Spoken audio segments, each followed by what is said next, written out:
luar biasa. Oke, kebawa siapa? Oke, Harif, saya baca doa. Oke, baik teman-teman. Mari kita menjalankan basmalah. Bismillahirrahmanirrahim. Oke, sekarang ibu absen dulu ya. Nah, sembari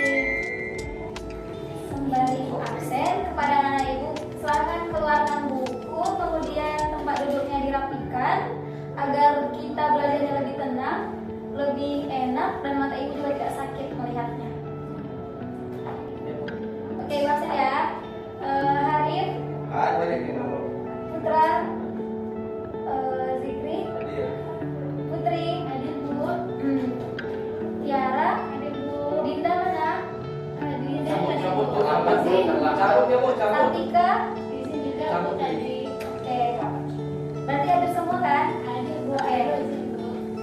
Sebelum kita masuk pembelajaran, kita beralih ke rukun Islam yang kelima. Mau kali? Kamu dulu nih ya. Oke, tentang ibadah haji dan umrah. Nah, sebelum kita masuk materi ya, para anak ibu, siapa yang tahu apa itu haji, apa itu umrah? Haji adalah melakukan perjalanan ke Mekah dengan tujuan beribadah dalam rangka melaksanakan ibadah haji. Insya Allah, tangan. Umrahnya? Umrah. Umrah itu sama juga kayak haji tapi tidak ada hukum. Oke. Tiara apa tadi? Oke. Materi kita hari ini yaitu tentang ibadah haji dan umroh. Nah, materi yang akan kita bahas kali ini yaitu tentang pengertian haji dan umroh, kemudian dalil nakli tentang haji dan umroh, kemudian syarat dan rukun haji umroh, tata cara haji dan umroh, dan terakhir hikmah dari haji dan umroh. Nah, tujuan dari pembelajaran kita hari ini yaitu agar anak-anak ibu mampu menjelaskan apa itu hakikat dari haji dan umroh, kemudian agar mampu menunjukkan dan membaca dalil-dalil tentang haji dan umroh, kemudian yaitu agar mampu menyebutkan dan menganalisis syarat wajib serta rukun haji dan umroh, dan agar mampu mempraktekkan haji dan umroh, dan yang terakhir agar mampu mengimplementasikan hikmah haji dan umroh dalam kehidupan sehari-hari. Nah, sebelum masuk materi, ini pada megang gambar. Nah, gambar-gambar di sini merupakan gambar-gambar dari rukun-rukun haji. Nah, ibu nggak akan memberikan video, tapi ibu minta kepada anak-anak ibu untuk mendengarkan, misalnya mendengarkan nanti ya, mendengarkan apa yang ibu bilang, misalnya kita belajar. Nah, ibu nggak memperlihatkan videonya, tapi kalian harus menebak ini gambar apa dari penjelasan yang ibu berikan. Oke? Oke, kita masuk materi. Nah, yang pertama yaitu pengertian tentang haji dan umroh. Nah, haji menurut bahasa artinya menyengaja. Al-qasdu artinya menyengaja. Nah, disengaja di sini maksudnya apa? Disengaja di sini maksudnya kita sengaja pergi ke sana. Berarti kalau sengaja butuh persiapan yang matang, butuh persiapan materi, persiapan mental, persiapan kesehatan, semua namanya juga menyengaja. Berarti kita siap gitu. Kita sudah mempersiapkannya dari jauh-jauh hari, dan kita sudah menyiapkannya dari jauh-jauh hari. Nah, menurut secara istilah yaitu sengaja ke Baitullah dengan maksud untuk beribadah kepada Allah, dan hanya beribadah kepada Allah, bukan untuk ria. Misalnya ada kan kalau naik haji berarti keren, banyak duit gitu. Bukan karena itu, bukan kita untuk memperlihatkan kepada tetangga-tetangga kita bahwa kita itu mampu, tidak, tapi kita hanya untuk beribadah dengan, nah, beribadah di sana juga bukan hanya sekedar beribadah, kita di sana beribadah dengan menjalankan rukun dan syarat-syarat yang telah ditentukan. Nah, haji ini merupakan rukun Islam yang kelima, yaitu wajib dilaksanakan bagi muslim yang mampu. Nah, haji ini merupakan rukun iman yang rukun Islam yang kelima yang wajib dilaksanakan bagi yang mampu. Nah, mampu di sini juga bukan mampu menurut manusia, tapi menurut Allah. Ada sebagian dia kaya, tapi belum sampai dia ke Mekah. Kenapa? Karena menurut Allah belum mampu. Tapi Allah akan memampukan seseorang yang akan pergi ke sana, bukan mampu menurut kita. Nah, kemudian haji ini merupakan amal ibadah yang paling utama karena mencakup amaliyah dan fisik. Amaliyah di sini berarti mencakup harta. Kita butuh ongkos, kita butuh pakaian-pakaian yang lengkap gitu ya. Kemudian fisik, kalau fisik kita lemah, dikhawatirkan nanti di sana tidak tahan karena di sana kan panas, tidak seperti di Indonesia masih ada waktu dingin seperti itu. Kemudian selanjutnya yaitu umroh. Nah, umroh adalah berkunjung ke Baitullah untuk melakukan tawaf, sa'i dan bersyukur demi mengharap ridho Allah Subhanahu wa taala. Kemudian haji ini juga dilaksanakan hanya setahun sekali, sedangkan umroh bisa tidak setiap hari juga, tapi kapan saja bisa. Iya, kalau ada uangnya mendukung, fisiknya juga mendukung. Gas. Kemudian selanjutnya yaitu dalil haji dan umroh. Nah, pertama kita bahas tentang dalil haji, yaitu terdapat dalam Quran surah Al-Imran ayat 97. Allah memerintahkan kita, siapa yang sudah sanggup berarti kita harus wajib. Jadi sekarang mendaftarlah, daftar haji kan masih lama. Kita masuk ke dalil umroh. Kita masuk ke syarat dan rukun haji dan umroh. Yang pertama kita bahas tentang syarat wajib dan sah haji dulu. Nah, syarat wajib dan sah haji itu yang pertama Islam. Jadi yang wajib ke sana yaitu harus beragama Islam. Kalau tidak berarti tidak wajib. Kemudian balik yaitu seorang yang sudah dewasa.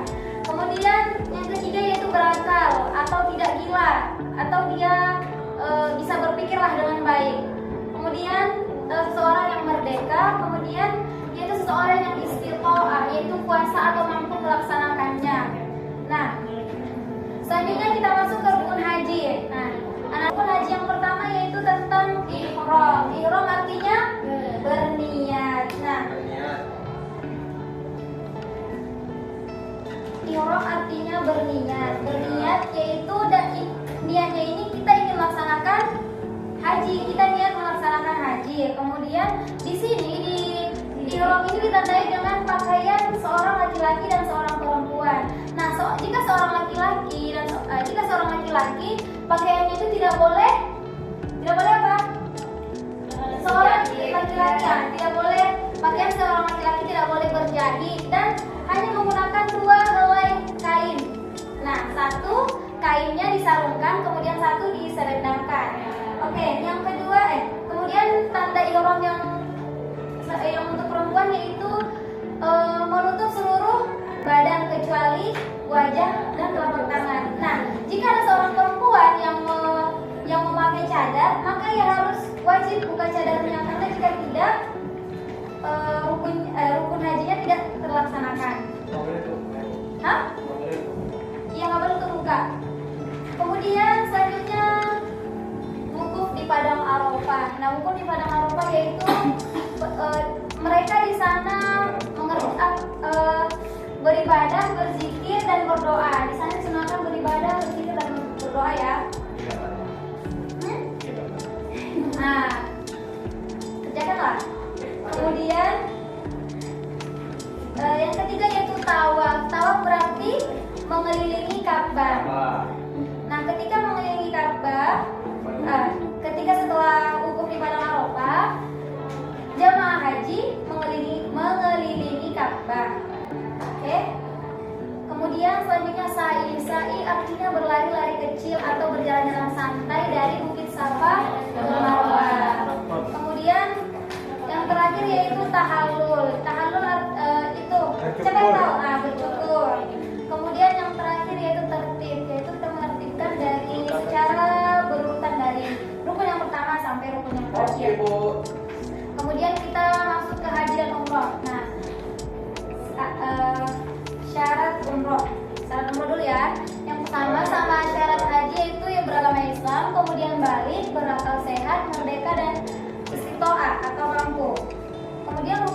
umroh. Yang pertama ada ihram, tadi sudah jelaskan ya.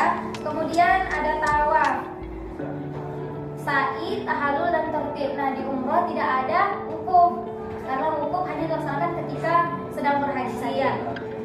Oke, sekarang kita masuk ke tata cara haji dan tata cara haji. Nah, tata cara haji. Yang pertama yaitu ihram. Ihram dilaksanakan pada tanggal 9 Zulhijjah paling lama pada mikot yang sudah ditentukan. Yaitu nanti setiap mikot beda-beda ya. Iya, Kemudian wukuf di Padang Arafah pada tanggal 9 Zulhijjah sampai 10 Zulhijjah menjelang fajar. Zulhijjah. Oke, selanjutnya setelah wukuf di Padang Arafah, mabit di Musdalifah, yaitu bermalam atau berhenti sejenak di Musdalifah setelah melaksanakan wukuf di Padang Arafah. Kemudian melontar jumroh, yaitu pada tanggal 10 dengan membawa 7 batu kerikil, kecil-kecil saja, nggak usah besar, nanti kena kepala orang. Kemudian pada tanggal 10 Zulhijjah. 8 bawa balik boleh? Enggak, 7 sebenarnya.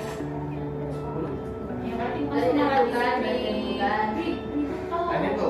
Kalau 10 berarti. Oke, selanjutnya tahallul awal. Tahallul awal ini yaitu disitulah dia yang jam rambutnya itu dipotong minimal 3 helai.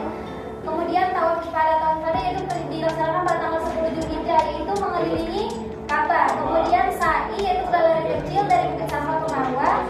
Kemudian tahallul kedua. Nah, tahallul kedua ini maksudnya